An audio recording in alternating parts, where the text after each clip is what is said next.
But it's the only way you're ever gonna learn. You look back and it's all in the past. I'm dwelling on the thoughts I cannot say to you. If I don't say the words, then maybe it's not true. And it feels alright when they come and say to you. Good evening, welcome along to NUFC Matters, the three amigos, the perfect way to kickstart your NUFC weekend. And it's a big welcome to Keith, to Steve, and to George. And hold on a minute, we're missing Hello, someone. everybody. Where's Mitch at? Could be anywhere. Could be anywhere. Way! What the hell? Hang on a minute. Why aren't you dressed up? Hasty, you've done me up a kipper, you have. Hasty says to me earlier this week, we're doing it in fancy dress. You've got to come as your favourite Marvel character, right? And he said, my dad was going to be Professor X, you were going to be White Vision, and Keith was going to do Silver Surfer, and he was going to be Wolverine. So I've come as Ramatut, want to Kang the Conqueror's bloody things. Even Sooty's made it up, and he's come as Moon Knight, look. Bloody hell. I thought he'd come as Rob there. Rob's here. His girlfriend just spent 5 minutes doing my makeup. That's why I'm running late. Sorry, mate. I'm sorry. Oh, yes. Sod you. You've made us look like a right tit. Podcast you were supposed to be dressing up in. Obviously. Can I just bring some sense to this? Can you imagine sitting in a chair and paying somebody privately to put some anaesthetic in you and put you to sleep and have him... Sooty would do that.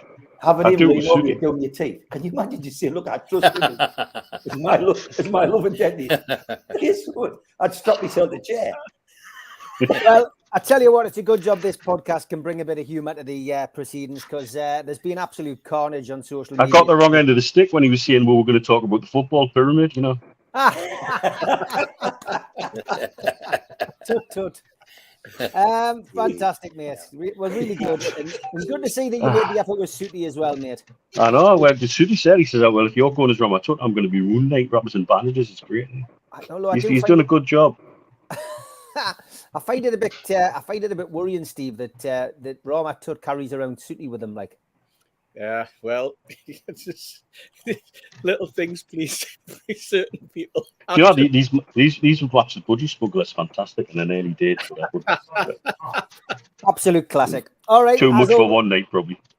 Probably, yeah. Just a little bit. Good on you, Mitch, though. You always bring a bit of humour. And as I said, we need a bit of humour. We'll come to it, I'm sure, shortly. The complete imploding of supporters on Twitter, which I'm sure any of you who are on social media and Twitter in particular will have seen the backwards and forwards between fans today.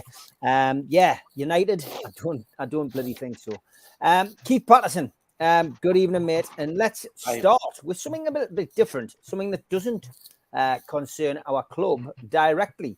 It concerns us all as football supporters, but Gary Lineker has stepped back from his role as Match of the Day presenter. So, as everybody probably will be aware, he's been embroiled in a bit of a backwards and forwards, a row over impartiality by comparing the language used to launch the new government asylum policy with 1930s Germany. Now, apparently, he's been in long discussions backwards and forwards with the bigwigs at the BBC. They describe them as extensive discussions. And they've said that we have to, and this is a quote, we have said that we consider his recent social media activity to be a breach of our guidelines. The BBC has decided that he will step back from presenting Match of the Day until we've got an agreed and clear position on his use of social media. The statement added, when it comes to leading our football and sports coverage, Gary is second to none.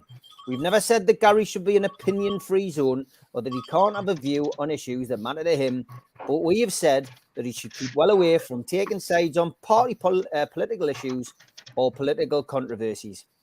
This being the same BBC that let Jimmy Savile get away with God knows what on their watch. Keith, this is a farce, isn't it? For having an opinion on his own personal social media, and if it's against the guidelines, why are they just giving him a chance to change his mind? I mean, I just think this bloody woke society we live in, and it does my head in. What's your views on this?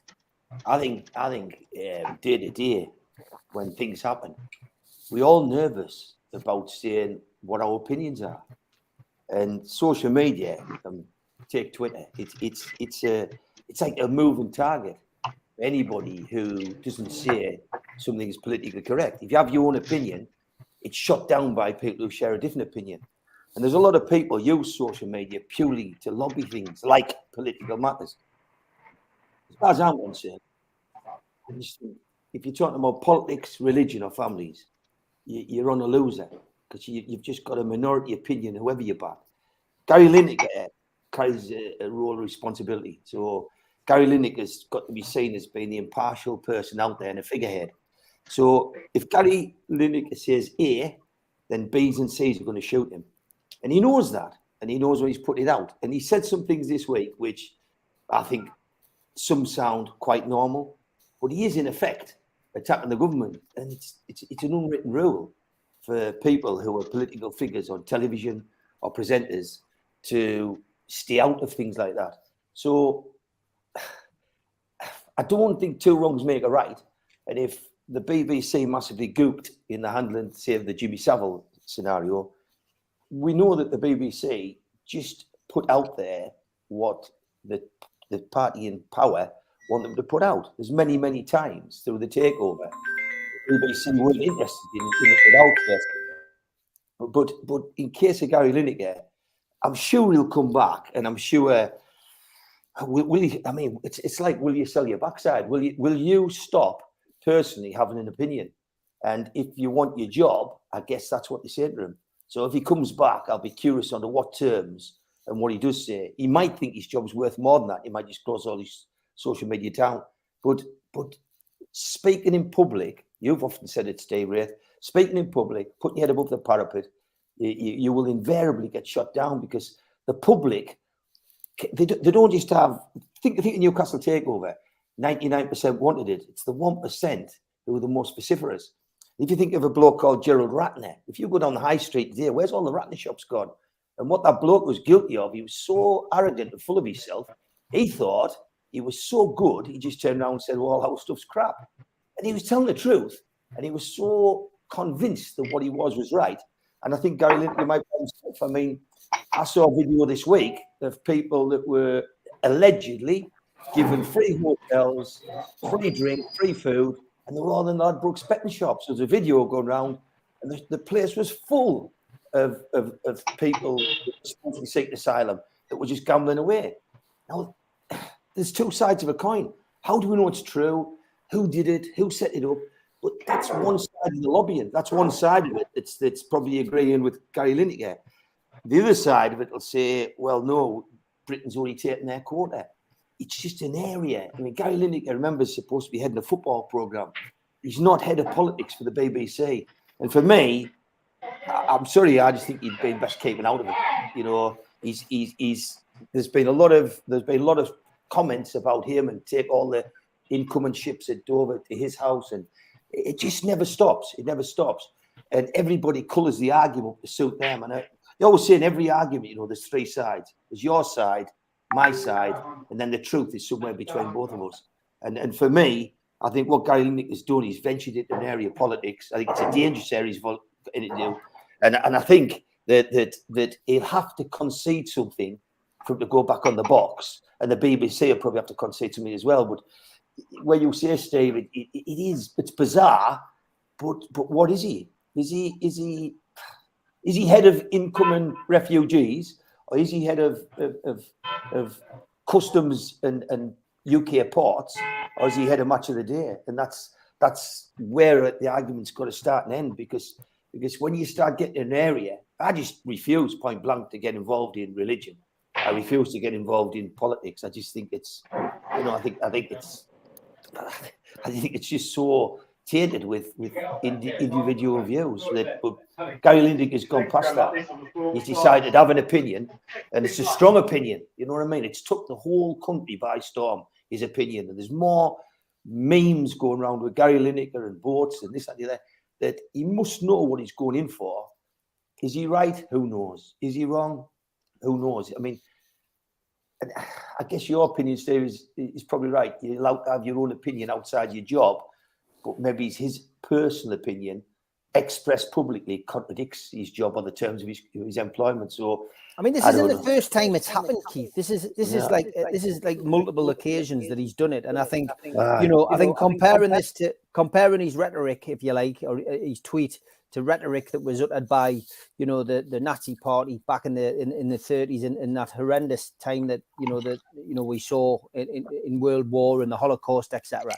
I think generally speaking, gone too far with saying that particular thing. But this is probably about everything that he's tweeted. Why just suddenly start now? And if they're going to do it, why haven't they sacked him? I guess it's against the rules and regs. Why haven't they sacked him? I guess that some people, if you remember in the days when, if you remember the skirmishes on Top Gear, you know what I mean? And there was to me, Jeremy Clarkson made the show, ran the show, was the show, and there was a lot of instances happened, and eventually, it's the one that broke the camel's back. They said just on what happened in Argentina alone, you could have sacked him for life. But he got past that, and he went. And I think it's the same with Lineker. I think Lineker's had 4 or 5 run-ins, and I think when you add the sum of the parts up, you think well, the BBC's got to make a stand.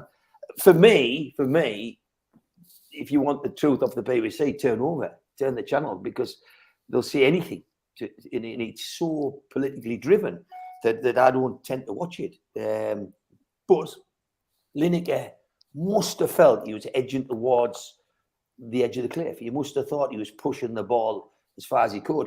And I guess it came to the point where, is Lineker running this or are the BBC running it? And George will tell you, there always comes a time of questioning when a man's working for you and he's got to that point where you say, right, we're going to have him in and tell him to behave himself, and we're going to get him in a second time, the third time he's out. And how do we not know that Lineker hasn't been warned once or twice? Because it's brave of the BBC to just chop somebody's contract for something that doesn't contradict his employment agreement. But for me, he runs a good show, and I think he's a good pundit in a sense. I've enjoyed Match of the Day since he's been on it, but let's leave it there. If I want to look at the refugee situation, then I'd rather it was somebody who understood it from both ends, from the amount of people that we can take in and the amount of people that's getting in. Somebody who's qualified, that's specialised and studied that, and who hasn't played football. Equally, the guy who's been studying refugee numbers and income, I don't want them talking about football because they probably know enough about it.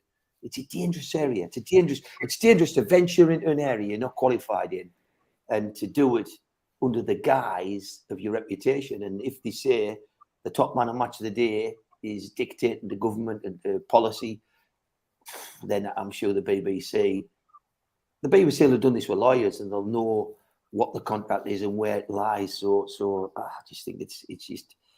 He's upset a lot of people this week, but I think a lot of people is upset what the BBC's done. I think it's no win. I don't think the BBC will win.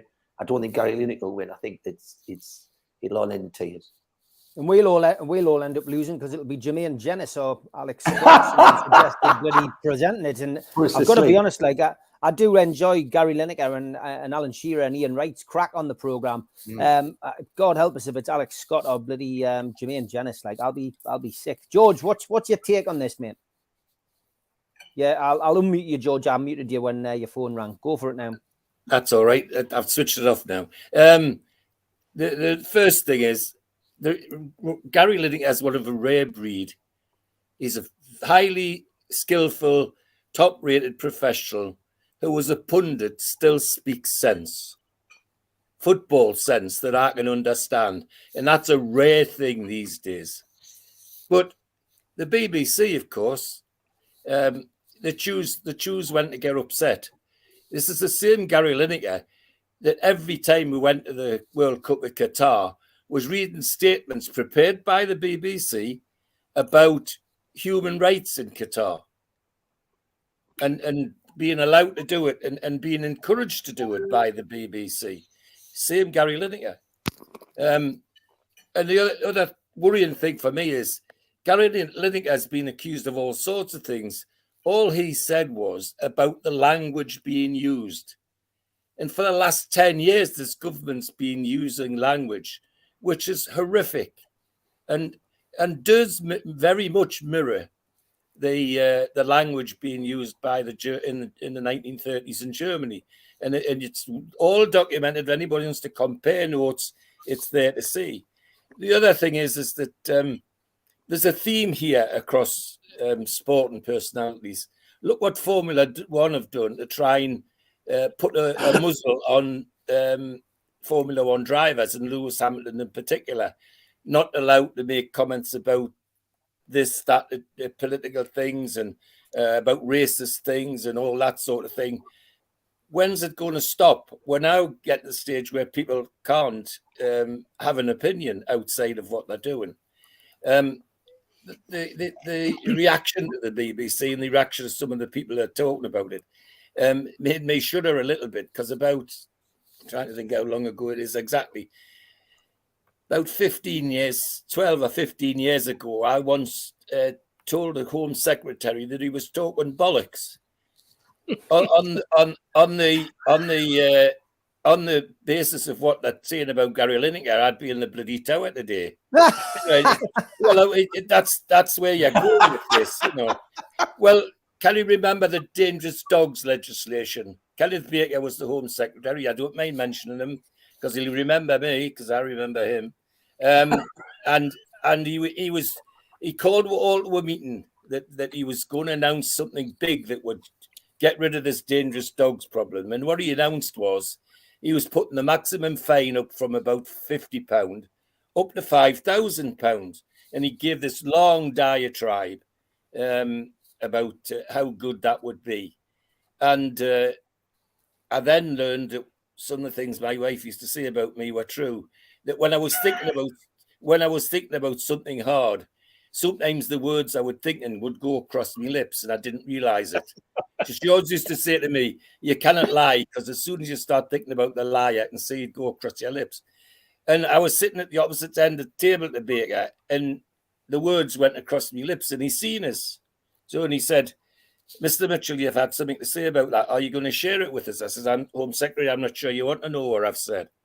And he said, come on, the least you can do is share what you're having to say with the rest of us. I said, well, all I said it to myself, really, but I'll say it to you now directly, is an old shipyard expression, is you're talking bollocks.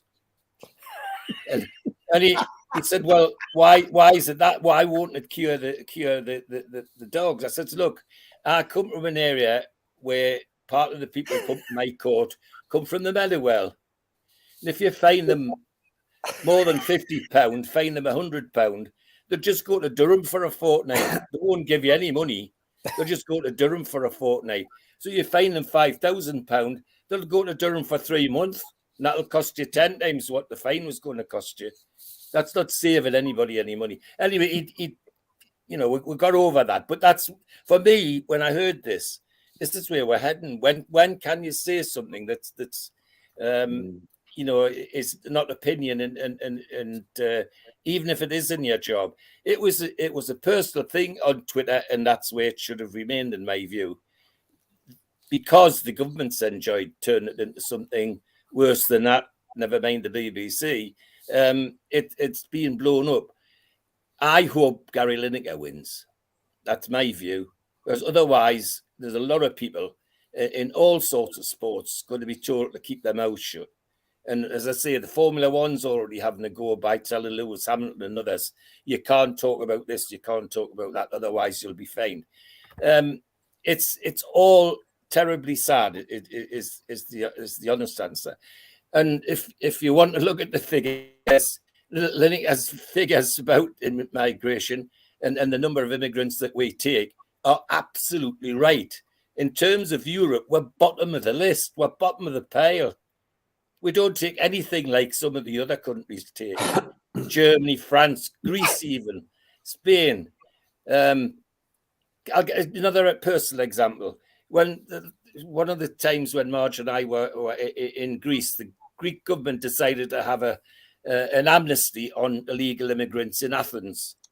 And this weekend they said, if you're illegal in Athens, if you go to the police station this weekend, we won't arrest you, we won't send you home, and we'll give you a card to give you permission to stay. And how many people do you think went for them cards over that weekend in Athens, just one city? Nearly 2 million. Nearly 2 million. And we're getting upset about 40,000. I mean, you've got to put it in perspective. I know that people have all sorts of reasons for this happening, but it's over the top for me, and I hope Gary Lineker wins. Sorry. All right. It's all about opinions. Mitch, what's yours? I know some people, don't agree with this on the chat, but it's a current news story. It's very important, I believe, and it's breaking news as well. And Lineker's, he's in a lot of our, front rooms, week in, week out in the program which Newcastle feature on. So it's certainly got a Newcastle connotation. What's your view, Mitch? I'm going to keep it very short because I think I'll upset more people. So we've got a government who's using rhetoric and using language which is concerning as somebody who lives outside of the country and effectively is an outsider looking in. Replace the word immigrant with Jew and reread everything they say. That's all I would say to people to do. It's scary. I find it very scary. We ask people in sport to stand up and to be role models, and then they do, and then nobody wants them to speak. It's free speech, but not for you. That's a concerning situation for me as well. A lot of people say it quite clearly on their Twitter. It's their own personal opinion, doesn't represent their employer, doesn't represent anything else. But then with something like this where there's a lot of controversy attached, suddenly it's very different. I think it's quite sad that the country's in this situation, and that I genuinely think we're focusing on the wrong things. But because I think that's the only thing, we're down to something whereby this government has such a terrible track record in so many ways that they're focusing on the things which are divisive, which cause controversy, because they feel that that's the only way they can win. And I'll take it back to something that one of their lot said, Margaret Thatcher, about if they've got nothing else to criticise you on but personal things, then they're losing politically. And I find it quite worrying as somebody who's expat who is getting to a time in my life and in my career where I'm wondering what my next steps are. Where do I go? Do I want to come home? Or do I want to make a home here in the UAE for as long as I can, or am I going to look at another country? Right now, option one isn't on my agenda. That's Okay, good stuff. Steve, what about you, mate? He's a sports presenter, and I like him as a sports presenter. He didn't say it on Match of the Day. And as far as I'm concerned, he's allowed to say on his social media whatever he likes. The BBC were happy for him to talk about Qatar because it suited them at Christmas. Nobody else was, so that it suited them to get a message out on behalf of the BBC to send a message to Qatar, because they had said that there'd been very little said on the channel. But then all of a sudden he comes out on his own social media and he speaks, and they're not very happy. For me, the BBC is always held in the highest of esteem, apparently, by people, but doesn't seem to be people in this country who seem to be get held in high esteem abroad, but we don't get held in high esteem in the UK. You look at Jimmy Savile, Rolf Harris, Stuart Hall, a whole host of Radio 1 DJs over the years. The list goes on and on and on, where the BBC has been culpable of allowing all sorts of things to go. But if they feel as though something said that has this air of breaking impartiality, they immediately steer clear. But the BBC is not impartial in its own right. Anyone who watches Newsnight or anyone who watches the Thursday night program or watches any of the politics shows that are on during the week, will hear an awful lot of comment that is not impartial. You hear reporters putting opinion over. They always say that they counter it in a different way. But for me, Lineker's not there at the moment. They're looking at it into it. It'll all get wrapped up within legal lawyers, and you know what?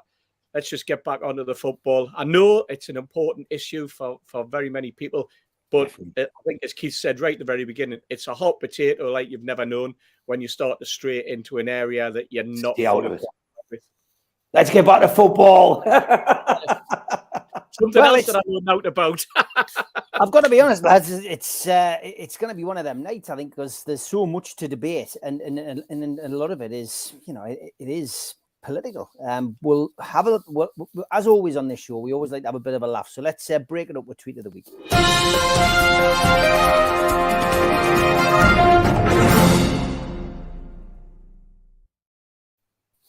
And quite a lot on Manchester United and on Sunderland this week, as you would expect.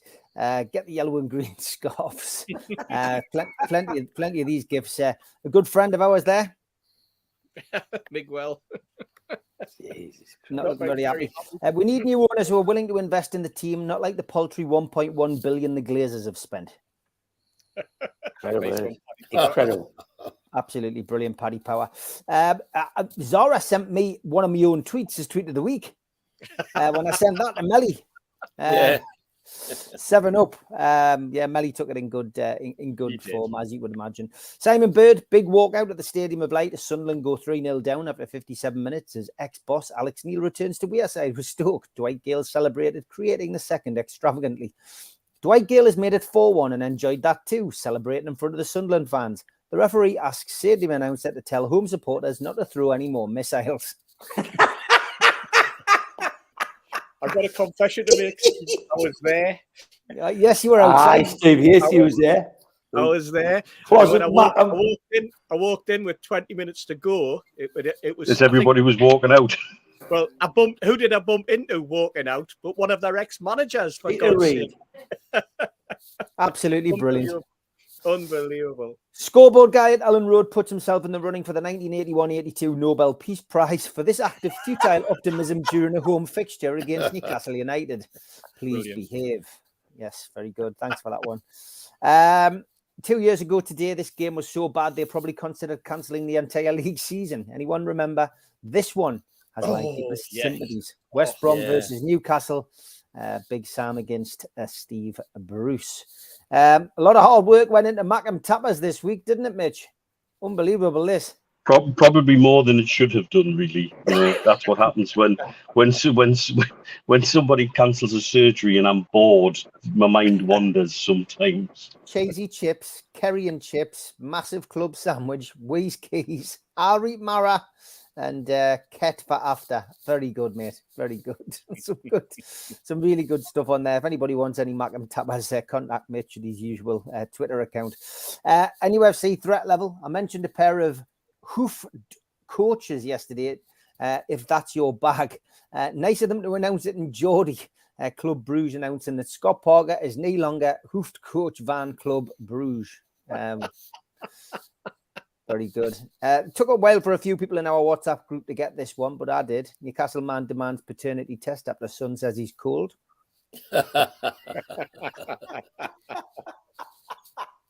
And Sunderland crumble from Anthesses. From Carol Lawson. Very good. This one from Emma. She says, I've just burst out laughing. There's an Irish lad on TikTok and he's giving it the big talk about women. And someone in the replies called him Andrew Tato.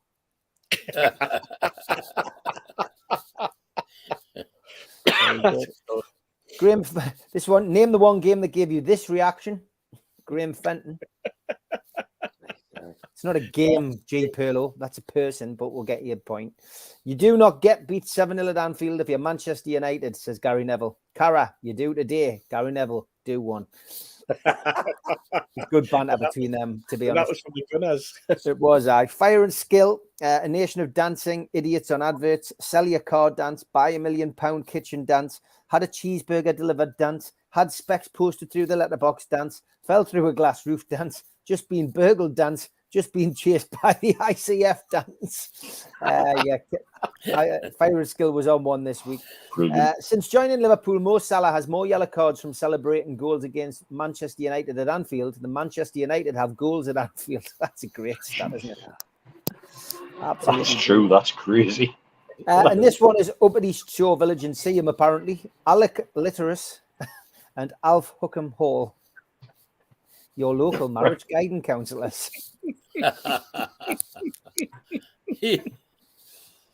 Kappa, this was brilliant. This one, I'll start with this one. He says, this is a funny shithouse mag story. Lad's got a funny story to tell you that's all been brought up to memory. So years ago, my Uncle Paul was liaising with a lass from Chesley Street, and 4 doors down, there was a bloke with a Sunderland crest all over his house.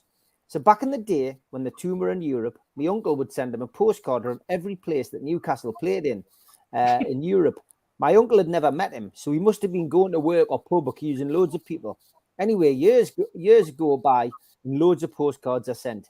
We then have a huge gap when we hit Europe with Pardew, and then kept doing it. And any game he never made, he asked me to send a postcard to him.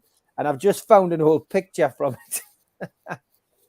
He said, and there it is. And he found this postcard, Mr. SM Bastard. Just what he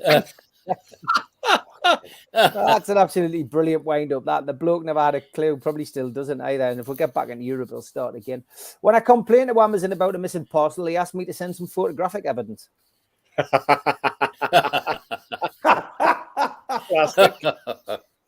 If you support Scunthorpe United, Love careful that. how you wear your scarf. Love that. Yeah.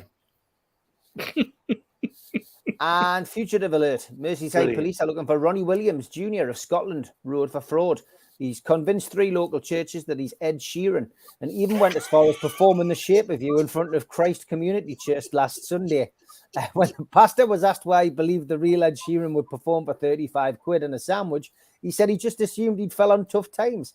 If you have any information as to Ronnie's whereabouts, message us immediately. Could have been a lookalike of that, but very good. Thanks to Jimmy for this one. He says, don't know about you, but I need height perspective to determine who's to blame. Only in Alabama. And it just basically says, do not click buttons with genitalia.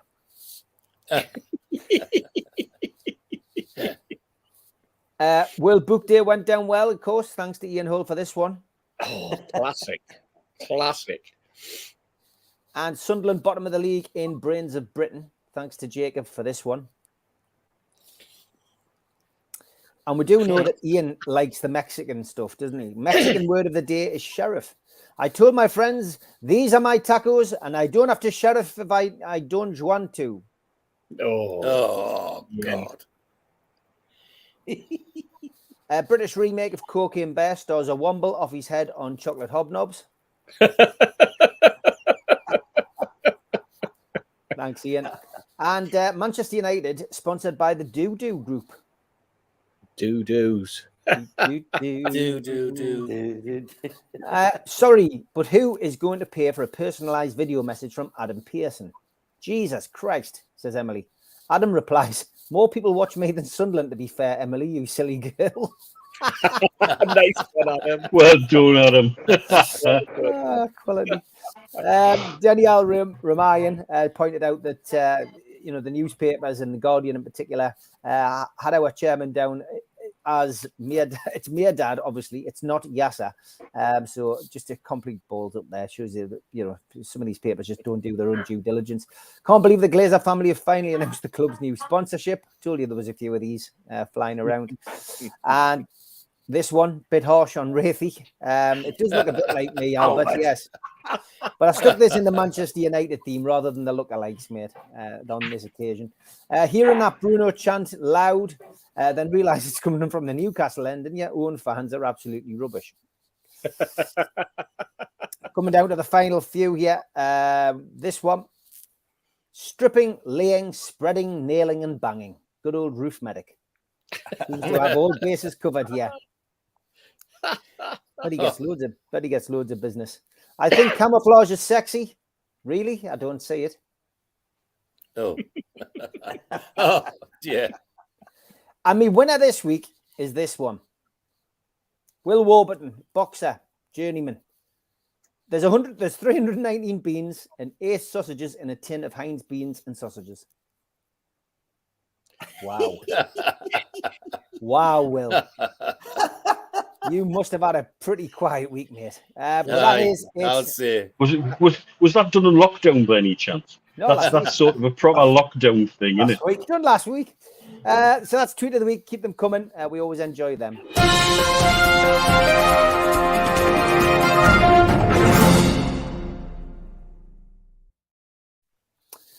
Okay, let's talk fans politics now. It has gone a little bit mental on our Twitter today. Darren Curry, who most of us know, I think, goes home and away.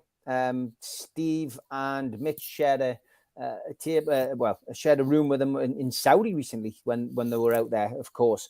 But we all know him. He's a well-known Newcastle fan, and he's put one I think most people have thought over the internet today, which is that there's trust at the moment, and True Faith, obviously formerly a fanzine, now a podcast, etc.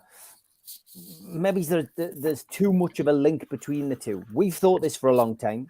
We know most of the people connected, but Darren has gone out on a limb now and said, "Bang! This is for me. This is wrong.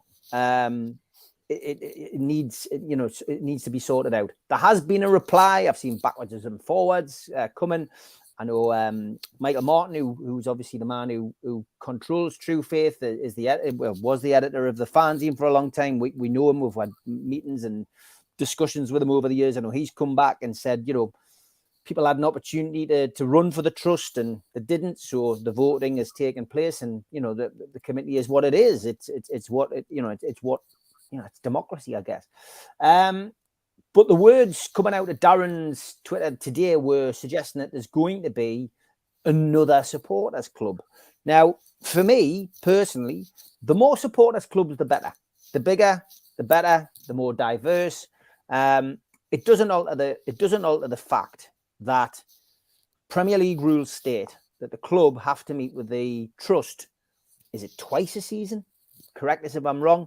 But they certainly have to meet with the trust. They don't have to meet with any other fans, organisations or groups. So, question really to you guys is, what was your take on that today? What is your take on the way that the club are dealing with supporters at the moment? And what do you make of Darren setting up this group? I think it'll build. I think it'll have momentum. I think it'll take off. I certainly think it'll get numbers. But will it really? Will it have? The conversations with the club that they're hoping for? Keith, tough one, this one, and we've all got lots of opinions about these things. But give us your opinion on that issue as a whole. It's difficult because when you look at the growth in Newcastle and you look at the more interest in the club now, it's probably reached peak times. I was talking to a guy yesterday who had a season ticket next to for 18 years. And I said, if he hasn't been for 10 years, if you go back to a match, I'll take you back to a match. It's changed. It's more optimistic. I said it's more vocal, and there's more expectancy there. And that's after so many years of hurt. But I'm going to declare on here that like I'm not really interested or bothered or worried about what happens, because I think in every echelon of Newcastle support, you've got. If most clubs have 4 podcasts, we'll have 24. If people have 3 fanzines, we'll have 33. So there's so much representation on every level of support Newcastle. It's phenomenal, and it's grown, and that's why people like Adam would say there's more people watching than watch Sunderland. But I'm going to have to say that when I did what I did for Newcastle, which is well documented, and the truth of what really happened will come out sometime. But the first person that ever backed us was Darren Curry. And I hadn't met him, and he was going offshore at Aberdeen, and he rang us. And he was the first bloke that put his neck on the line and said, "Right, I'll back you, I'll support you." And when you're trying to spend your own money, which comes to tens and then into 6 figures of thousands, you're looking for your own fans who want the same as you, i.e. a takeover, to get behind you. And you know, I can just go back to them days. I don't forget them. And I'm a person that doesn't mince his words. So I remember the trust, and I've still got it on a text saying that the representative from the trust that got in touch with me said that the people in charge of the trust didn't feel that they could support NCSL against the takeover because, and listen carefully, they wanted to maintain a healthy relationship with Richard Masters. And from a Newcastle supporter, spending considerable sums of money to do a takeover, and believe you me, it will come out, and I think, you know, something was touched on by a barrister this week, that without the competition case, the Premier League will run this on and run it on and run it on to the point that PIF would have walked away. So without that competition case, this wouldn't have got settled. And if it went to arbitration, we'd have lost. And when you're spending all that money and you're trying to get something done, you do look at people to help you. So the trust was I didn't approach the trust. Lots and lots of trust members said, we've got to get behind NCSL. And they came back through one of the committee members and said, as Keith, I've spoken to the people in charge, and they don't feel as though what they'll do is they'll acknowledge you and you acknowledge them. And so I've got nothing out of them. I'm not a member. So what I don't want to do is bleat on, because I don't know the benefit of the trust. And I'm sure there is some benefits. And I do know the club legally or by the letter of the Premier League guidance have got to keep in touch with them. So the trust are in a privileged position to act and work with the club. The problem you've got is, if you look at what Darren Curry did, he just said, yeah, I'll back you. Because if you know, I've spoken to several people, they've told you know what you're talking about. These people have vouched for you, and so I'm going to give me full support.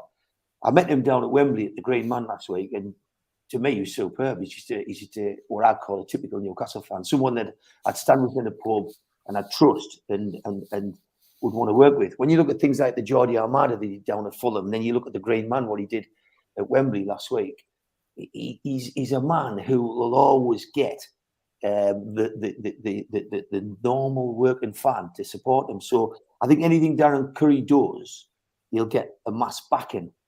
But then today, when I read on there, I saw a lot of backing and forward. And what Darren Curry said was, he said that he felt that a fanzine and a podcast was too close to the trust, and that they're pulling each other's springs. And if you talk to most fans will say that's true. They'll say that you know, that the trust and True Faith are all one. But I don't subscribe to any of them. I'm not a member of them, so maybe it's not a good one to judge that. I just do know that if you look at the Wembley arrangement, there's a lot of long-term fans that, you know, season tickets for many, many years, feel bitterly let down. There's a lot of people, you know, that felt that the criteria put on the tickets was an absolute ball ache and mess. And when you look at what Darren Curry does, I've not seen him fail yet. I've never seen Darren Curry try and get an armada of people or a crowd of people or a group of people together and fail. He always oversubscribes. So for me, reading the dialogue on Twitter today, it sounds like Darren Curry's about to make an announcement, and I would welcome that. I would welcome it, and I would say, you know, he's a man of his word. And certainly my experience is he was my first person of knowledge that backed us. He was the first backer I got. He was the first bloke who had a name at Newcastle and said, right, I'm with you. That was at the very, very, very, very start. And I thanked him for that at Wembley. I wouldn't like to go in the opposite corner to him, because I think he'll create something spectacular and something big and something well supported. But the points he brings on Twitter, saying you are just this and I couldn't defend them, but I don't know enough about the people that he's criticising. There's a hell of a spat, but there's loads of spats in our fan base. I mean, it's just not a united fan base that we've got, and I feel better sitting out of it. But like, if Darren Curry put a Newcastle United supporters club, I'd join it tomorrow, because I feel it'd be run for the right reasons, whereby it would be for the benefit of fans, and it would be to give everyone a chance to get in, to travel, to go, and everything he does numbers. Every event you attend that Darren Curry set up, you go to them and it feels a pleasure to be there. It feels as though you're in amongst your own people. I think there's been a lot of own goals in the fan base, and there's been a lot of, there's three people on here, Mitch, Stephen, and Steve. You know what questions categorically were given to the trust to ask when they met Richard Masters, and categorically they weren't asked. You just know that they weren't asked, and that was from the owners of the club. The club wanted the trust to lean on Richard Masters to push the takeover, but they preferred to protect their own relationship and reputation. Then they quoted that main attack. So I think the whole takeover procedure, the trust missed a trick, because if they'd got into bed and really rattled Richard Masters, I think they could have doubled the membership. The fact they haven't, I think, leaves the door open now to somebody of the ilk of Darren Curry, who is well respected, well liked, who to me is a figurehead. He's a fella I admire him, and I like him as a person, and I think it leaves the door wide open for him to go and set a 10, 20, 30, 40, 50,000 pound, 50,000 people supporters club up, and good luck to him, and good luck to all of them. You know what I mean? They all will make a living, and they'll all make a representation in Newcastle, and I'm just pleased that I'm not part of it, and pleased that like, if they all scrap, and I'm the bloke at the back, stand with a cap on, just watching the match and keep. Honestly, it was hard spending your own money doing something that politically and legally was massive to the table. It was hard to spend your money and just quietly doing it on your own. So doing it and trying to win the favour of this fan base is a bloody massive task. Just breaking news, Ian Wright has said he won't do much of the day, standing in solidarity with Gary Lineker. So I think that's more breaking news on that story. Maybe there's more to come. George, fan politics at Newcastle United. I promise we'll move on from politics in the second half of the show, but it has to be done. We wouldn't be doing our job on this show if we weren't discussing this kind of Absolutely thing. right. I just genuinely want to know what people's opinions are. And yeah, I mean, I guess it's just about people not being happy with who's representing them, I guess, George. I think the Wembley thing, as Keith's pointed out, the Wembley ticket allocation upset quite a few people, including me. I mean, you can't have looked at any of that without thinking, well, hello, who said that, and who's doing this, and who's doing that, and when you find out that they're deeply involved, it's quite worrying. I go back to when the lad who's the chairman now was first elected as chairman. I can't remember his bloody name now. But he got me to do a podcast for them. And this is some time ago. And when we're finished, I said to him, well, aren't you involved with True Faith as well? And he said, yes, I'm an editor or something of True Faith. And I said, well, what happens when your position at the trust, I think he was chairman of the trust, I'd just been elected chairman, and your position as an editor on True Faith, there's some collision of interests. Who wins, the trust or True Faith? And it was a question he wasn't prepared to answer. Now I know why, because they want the best of both worlds, don't they?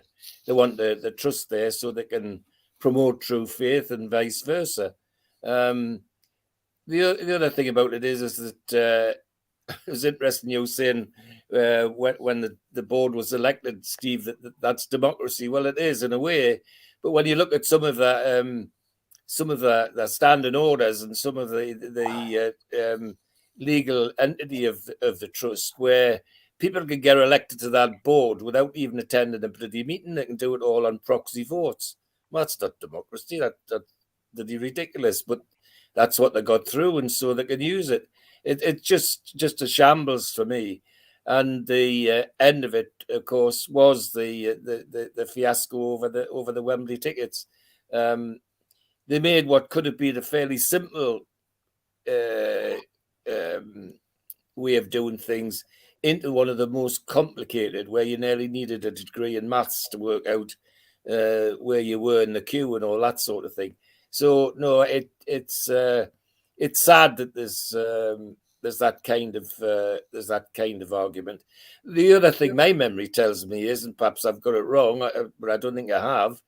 I remember the same trust actually being again the takeover and actually campaigning again Amanda Staveley being a fit and proper person to lead Newcastle United. And yet there they are sitting hand in glove with the very same people and taking the most out of it. So it's complicated, but it certainly needs a reshuffle of some description. And if Darren is doing something special, well, like Keith says, I too would be prepared to support him in a way in which I wouldn't be prepared to support the others. I mean, I think I said on Twitter this afternoon, one of the reasons that people have lost interest in the trust is because of the people who are running the bloody thing, and they don't seem to have woken up to that yet. Let's have a reshuffle and with somebody in it who's really in it just for Newcastle United and not for other reasons. Well, Mitch, we've been here before, mate, these kind of discussions, but we'll have to discuss them. You know, we're a podcast. We'll do like to hear our opinions. We've been around the block a few times with all of this. Carry on. You know, for me, I guess it's no different to what Zara and, Steve Hasty and myself and others tried to do with you. And, you know, we all sat around a table with NUFC Fans United and tried to create a talking shop, a critical friend for the football club in the days of doom and gloom at the club. And Steve got lambasted and labelled because he was one of the few people who was able to work some sort of constructive relationship with people like Derek Lambias.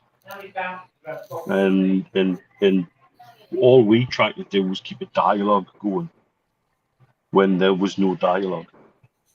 And yet somehow that got twisted and turned on Steve in a very unfair way.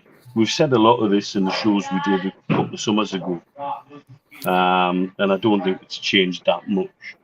But I think something my dad points out very well is that pre-takeover, there was a lot of articles published by people who were involved very now intimately with the board of the trust, which were exceptionally critical of Amanda Staveley personally, very critical of PCP Capital Partners personally, very questionable of the Saudi regime. Let's also talk about True Faith, are one of the few platforms to have platformed the anti-Saudi Newcastle United fans group. Yes, they did it with a disclaimer that holds them at sort of a curried barge pole's length, which you can understand why, but they still did it. And that's because there's a political commonality there, which makes it very difficult, in my opinion. I don't like getting involved in that sort of direct criticism of fellow fans. But when they're happy to turn on Steve or you or me, I mean, God, it's water for ducks back to me. I've been called those by very, very, very better people than I don't give a fuck. You know, I used to carry a big bag of fucks around with us, and I've given them all away now, and I really just don't give any. And so, you know, let's bring it on. I think what Darren's doing was inevitable. That there'd be a surge within the ordinary fan base that just said, look, this doesn't work. I've questioned for the last few years the problem the trust had was, where did one entity end and another one start? And it wasn't just about the fanzine, it was other things as well. And there would come a time where somebody would have to stand up and take things in a different direction or take a very difficult stand. And we've gone through 2 or 3 chairmen who I think have wanted to but couldn't. Thank you very much. Hello. Excuse me, tequila break. Cheers, mate.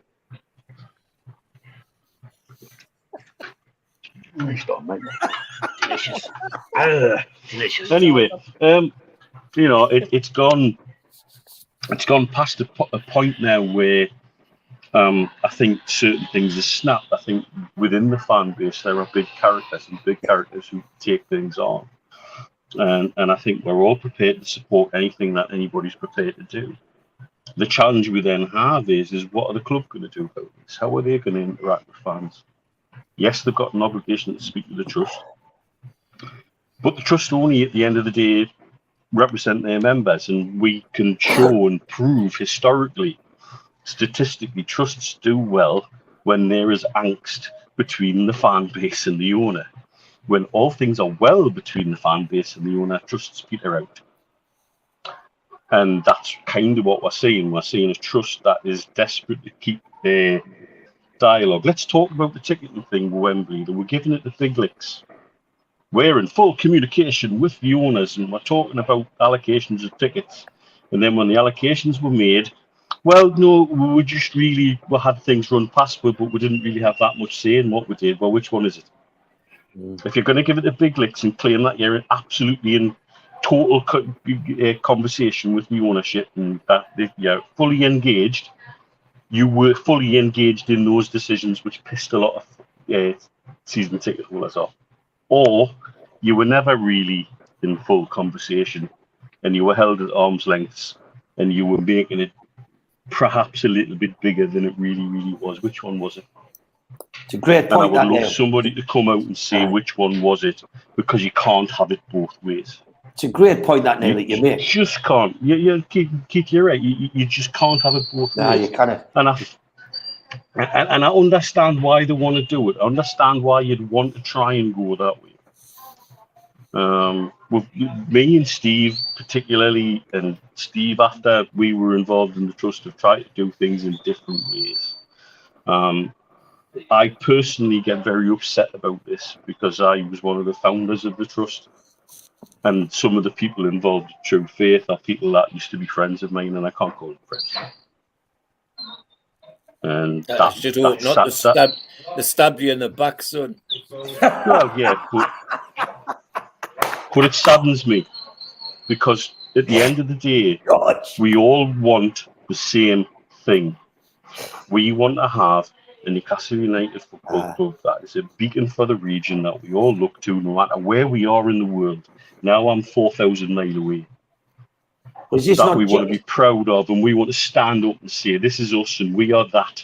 And this is what we all crowd around, and we shouldn't care about the end game, because the end game should be the betterment of Newcastle United Football Club and for us all to be proud of it. And yet there inevitably becomes personal things within that, which then leads to fracture and division. And it's fracture and division that goes back years and years and years and years and years. There's some of it is quite, some of it to me is quite understandable. You know, I'm the era of the Pringle jumper and the Forest State Press and the Adidas Gazelles that were frowned on by the lads in the butcher's coats, who were frowned on by the lads in the black and white kilts, because people didn't understand it, and there's generational things go on. There were generational things going on when I was chair of the trust, and I was being asked by Sky News to talk about why did they spray beer all of the services near Wigan. And I'm thinking, I don't have a fucking clue why they did that, but they had a bloody good time while they were doing it. And so I made it a point of trying to reach out to people via my stepson, just to say, right, what's good about this? Why he's doing this shit? Come and work this out for me, please, so I can have a civil conversation with somebody in the media about, well, okay, we can't condone it, but we understand why they do this, etc., etc., etc. That's always happened within our fan base, but there's something deeper, and that comes out of the Ashley era. We've talked about a number of different things. Ashley worked on divide and conquer. When we used to go and have those meetings with Derek Lambias, some of the early meetings with Derek that were absolutely horrible. The pokey and the chest meetings, the Colin Steve Worston shit meetings, the meetings that we were going up the escalator where you were being escorted out the escalator by security, Steve. All of those. That was Ashley at his best. Divide and conquer and create a situation where everybody's got that on. What's he doing? What's he doing? And why is he having tea with him? And why is he being invited into the chairman's office when I haven't been invited because I'm more important than him? And it was all bullshit. It was all divide and conquer. And we should be way beyond that now, but we're still not. And there's still people inside the club who don't understand that, who go back to the Ashley era, who will revert the type, and they need to be moved out of the club, in my humble opinion. But also there's people outside the club who still exist in that bubble where I'm right and you're wrong and F you. And that needs to be over now as well, because you know what? We should all be pulling in the same direction. We've got owners who give a monkeys. We've got owners who want to pump money into the club and into the region and make everything so much better than it is. And we're way ahead of schedule. We're probably 2 years ahead of schedule, at least at the moment, going on league position and the fact we've got to a cup final. Yes, we're upset that we didn't take advantage of an opportunity of a cup final against poor Man United. Say, let's be honest about that. Yes, we're upset that we're not in the top 4 at the moment, but you know what? It's still in our hands. We've got 2 games in hand, and everybody, including the media, have forgot that. So there's another opportunity. Mitch, it's not a case that Darren Curry is saying to everything you just said there, which makes a lot of sense. I know you two, Steve's a lot of history, but this is not Darren Curry saying that after the lull of the era, 14 years of nothing, where we're all in fighting, to where the money's coming to the club, we start to rise. But is Darren Curry not just saying now is the time for us to do something properly, and I'm going to lead it? Because look, and that's fantastic, because it's not me, and it's not Steve, and it's not Steve, and it's not somebody else, because it shouldn't be. I'm very tired of it. That's why I've stayed away. That's why I've stayed away from getting very intimately associated with the growing fan club in Dubai. I will use my gobshite status as somebody who people come to on Twitter and social media to say, Mitch, I'm coming to Dubai for a fortnight, where can I watch the Tottenham game? Right, go to that pub, that's where we all are now. And I think that's fantastic, because that's got nothing to do with me. I'm just directing traffic. And that suits me down to the ground, because it isn't another one of these, here's Neil Mitchell again. You know, Neil Mitchell was in the Chronicle, in the Journal, and he was in True Faith, and he was in the Mag, and then he was in Steve Wraith's fanzines, and he was doing this on a website and doing that there. Yes, I'm a gobshite. I'm quite happy to be one. It is what I am. And I do it because I love it. I do it because I love Newcastle United. And I do it because when we unite as a fan base, there's nothing better. There's absolutely nothing better. But when we turn on each other as a fan base, there's absolutely nothing worse. Great. Steve. And it hurts like hell. Steve, I think you're just going to echo what Mitch has said, really. But I want to hear what you want to say. I want to hear your view.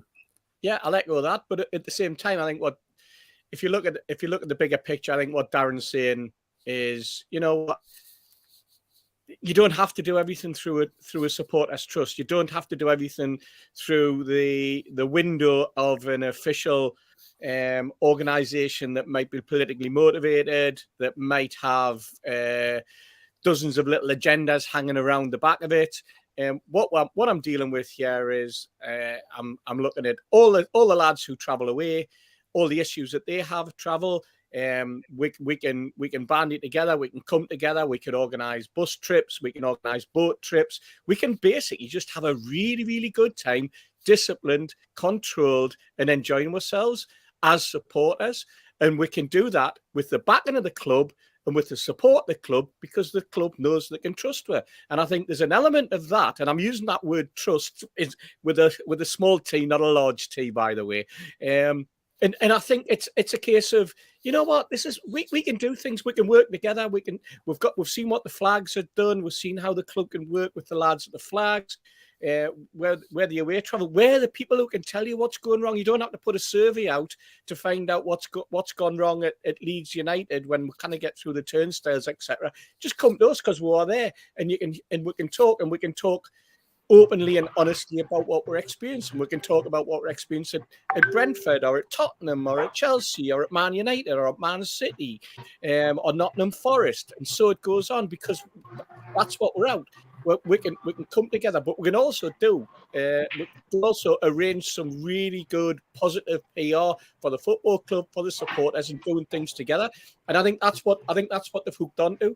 I think that's where it's coming from. I think at the end of the day, we do have a supporters club. They're called season ticket holders. We've said this for 3 or 4 years now. You know, people say, I don't want to pay this, and I don't want to join that, and I don't want to do that. And I can understand it. And as Mitch says, it's founder members of the supporters trust who set the bloody thing up. We know exactly what it is. We know the trials and tribulations involved by the people who are involved. We know that the rules that have to go by. Having said that, we know the rules that they're not following. We know the fact that they don't. That I've never seen any meetings from a supporters trust meeting, a board meeting. How that are many held in quorate meetings have they had where they've had well, votes? not just in There you quorate go. meetings, but in quorate annual general meetings where it's come to a vote, Yes. where people have just been voted on because there was six vacancies and only 5 people put their name on. So the 5 you get voted on, or the situation where there was 6 places and there was only 6 people and it looked like there was going to be no votes, or somebody else stuck their name in to stifle it for another person. That's personal and that's petty, and that's about control, and that's the sort of thing that went on. There's also the situation. Yep, there's also the situation, and that's what hurts. Yeah, you know, that's what when we put those hours in to make it happen, when we were being questioned by all and sundry, when we did those road shows at clubs across the region, from the South Durham, North Yorkshire border all the way up the Scottish border, and we did nights and nights and nights that give our time and in some cases money, because God, I was driving an M3 at the time. How much does the petrol Berwick cost? Because it got fortune. You know, and all of those things that we did, and it just feels like it's being trampled over. Yeah, and it's not right. You didn't do that for him, but not him. You did it for him and him. No, did it for everybody. Equal portion, and I think there was an element of personality came in, and also towards the end of the takeover discussion. And Keith mentioned, so I'll bring it up. You know, I remember making a call or being called and having I think it was probably 2.5 hours of discussion over Zoom with 2 members of the board, trying to explain to them that the questions that were put forward, that Keith mentioned, were important and vital questions, and those questions didn't get followed because it was decided that they weren't pertinent enough. And when I told them where the questions had come from, how the questions had been devised, it kind of went over the top of their heads and they didn't understand. But at the end of the day, it was because those questions didn't fit in with the personalities or of the individuals that were sitting on the board. They felt as though they didn't want to raise those questions, and the reasoning behind it has already been mentioned by Keith, because they didn't want to upset Masters, they didn't want to upset the apple cart, they didn't understand where it was heading at that particular time. Who'd the questions come from, Steve? Who'd the questions come from? I'll reserve that one if you don't mind. But let's just say that there were important questions that had been pulled together and discussed and had been asked from people involved in the takeover. Yes, from the top. Oh God, there's a lot to come out in this book when it eventually does come out. Top. So come from the top. And the whole idea was they wanted Masters to put on question to try and narrow down the takeover. That's right. So they came from the top and said, we want you to ask these questions because it will make our argument better and make the takeover more likely.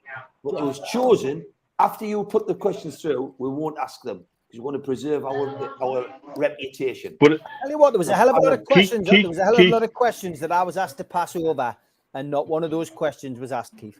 And it was yet another exercise where it was grandstanding. Look at the contacts we have. Look at the engagement we have. Look at all of this. But if it's doing nothing, that engagement is worth jack shit.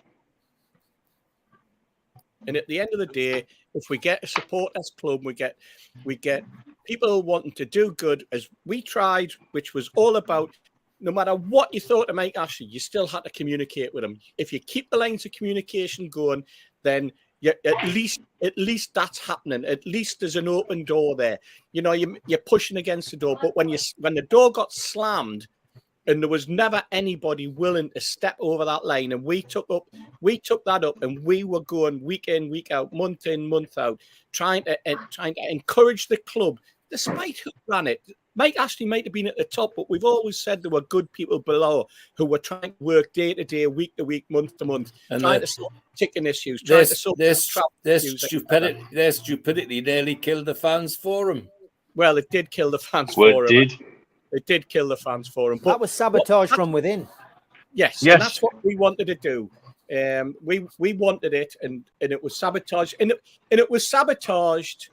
In my opinion, it was sabotaged because of personalities. It was sabotaged because of the people who were involved, who they didn't want to be sitting around the table in the first place. So what I would say to Darren is, good luck, mate. I wish you all the best. I'm sure that what you've got planned has been well thought out. I'm sure that you've got the backing. I know you've got the ear of the fans liaison team at Newcastle United. I know that you've built up a really good relationship with them, and I know that they'll be listening to you, and they'll be receptive to whatever you're trying to do. And for that, then that alone, that's good enough for Newcastle United fans to know that the club does talk and does take on issues and follow it up. I'm sure the trust would feel in their own inevitable way that they have exactly the same sort of relationship. And who am I to say that they haven't? I just think years of dastardly planning by one individual is all starting to come to it's come to a fruition, and now he's going to be left with egg on his face. And I'm not going to name the name, but ultimately for me, I'll be pleased to see Darren launch his supporters club. I'll certainly sign up. I know that he doesn't want any involvement with podcasts, fanzines, this, that, and the other. Just wants to run a supporters club and do it the way he wants to do it. And good luck to Darren with it.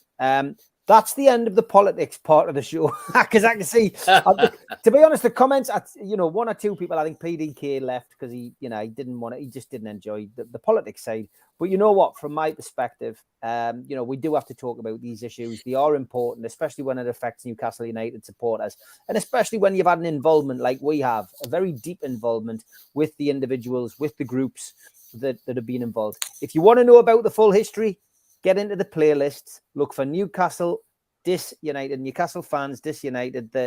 We did about 4 programs about it, and it's well worth having a look at. So tune in, have a look at them, and it'll show you it'll just show you the breakdown and how it all happened over the course of the years. Okay, time for a little bit more light-hearted stuff.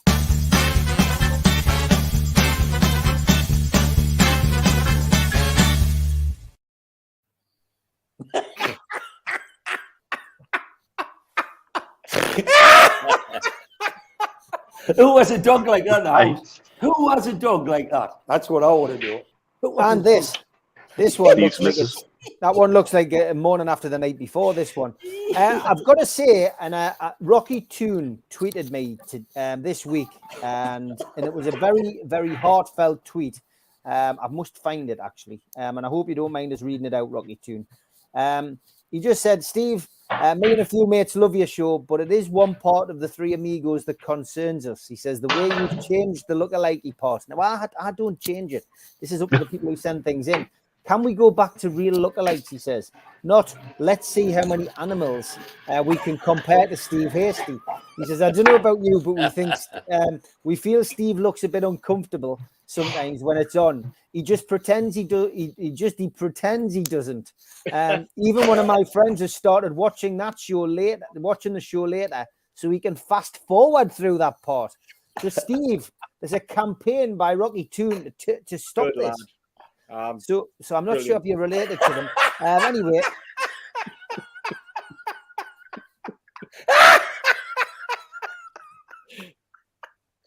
There's something special about the ones with the tongue out. Anyway, Kev sent us this one. He says, where's Peter with when you need him? He said his dog ran into the pitch. I just thought that looked a bit like you, Steve. So I just stuck that one in. Honestly, Keith has been supplying me with a lot of these as well this week, by the way. Peter, guys, this is the only exercise he gets, by the way. I'm getting battered off people. I've had 7 sent in this week. He has. He says, I still like the classic Hasty look, windswept and ready, says Peter Guy. Thanks to Steve Hasty. He says it's a dog's life, apparently. If so, I'll be your dog. So I feel sometimes, that's especially on this show when the section's on. Bit of a break from the dogs. Mr. Hasty waiting for his breakfast, plus sitting on his favourite tune mat. And this one is a proper lookalike for Rocky Toon. Steve Hasty, isn't it? Says Iceman. No, definitely not. Barry says, on a brighter note, nice to see Steve Hasty making a cameo on Adam Pearson's vlog on Wembley Way. That could have been me, actually. Anyway, back to the dogs. The the attention of Keith Patterson from Albert. You see that? This is just Keith's fetish, I think. I think he's got a fetish about these animals now. Think Steve Hasty needs an early night, said Dougie Morris. Keith needs an early night. Tune Boy says Hasty's tribute to Jimi Hendrix. Purple Hasty. What colour is that dog, though? Is that a live dog? It's a live dog. undercover Hasty. Oh, dear me. That's a Christ. Oh, brilliant. Formal Hasty. More like Anne Whittaker, that one. And Spandau Hasty. Spandau Hasty. Spandau. God. Dear me, Steve Hasty out for a run. But it's what?